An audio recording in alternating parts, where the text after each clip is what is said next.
President, this motion is being sponsored by all the senators of the Southeast in these chambers, as listed in this other paper, as well as Senator Abdul Ningi from Bauchi North.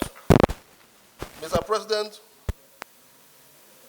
the Senate is aware that thousands of innocent lives have been lost since this action of sit-at-home in the Southeast started, and properties worth over $1 trillion have been destroyed, which has resulted in investors leaving the region.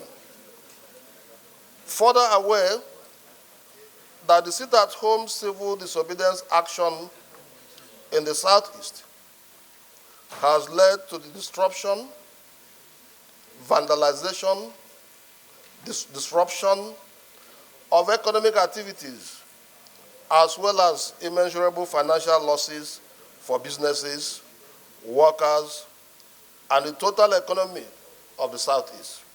Because of this, when people are forced to stay at home and businesses remain closed, productivity declines and income is reduced, thereby affecting the livelihoods and the general economic growth of the region. The Senate notes that the sit-at-home protest disrupt the education of our children, leading to missed classes and delays in academic programs. And such prolonged disruptions have long-term effect on students' learning outcome and educational development.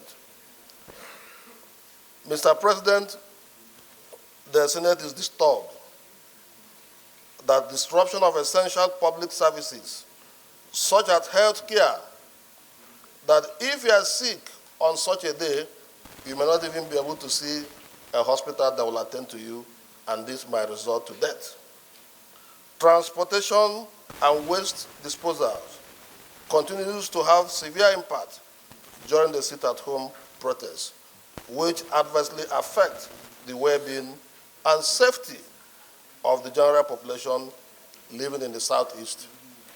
Mr. President, the Senate is further disturbed that the sit-at-home protest continues to lead to an act of violence and clashes with law enforcement agencies, which has led to uncountable loss of lives of innocent persons, security agents, and protesters.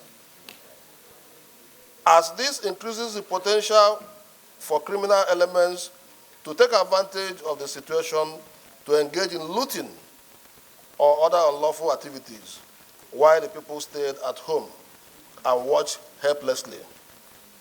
Mr. President, the Senate is worried that if the activities of Simon Ekpa, who is issuing the illegal sit-at-home order, is not checked, he may succeed in corrupting the minds of Nigerian youths and turning them against the government of Nigeria. Accordingly, the Senate resolved to condemn the sit-at-home in totality, as well as the nefarious activities of Simon Ekpa, who is the gang leader. Point of order, the leader of the Senate. Mr. President, very distinguished senators, I rise on point of order 8 sub 3 to move for extension of time to enable us to take care of all the items we have on the order paper. I so move, sir. Just at the prayers of the motion, I will start with number 1 prayer, which is to condemn, that the Senate should condemn the sit-at-home in totality, as well as the nefarious activities of Simon Ekpa, who is the gang leader. 2, urge the federal government of Nigeria to collaborate with the Finnish government and extradite Simon Ekpa for prosecution. 3, urge the federal government to use political solution and approach in handling the case of Mazi Nnamdi Kanu. And finally, invite the Minister of Foreign Affairs, when appointed, or at best, the Permanent Secretary of Ministry of Foreign Affairs and relevant stakeholders to carry out thorough investigation as well as bring other sponsors of the art to book. I so move, Mr. President.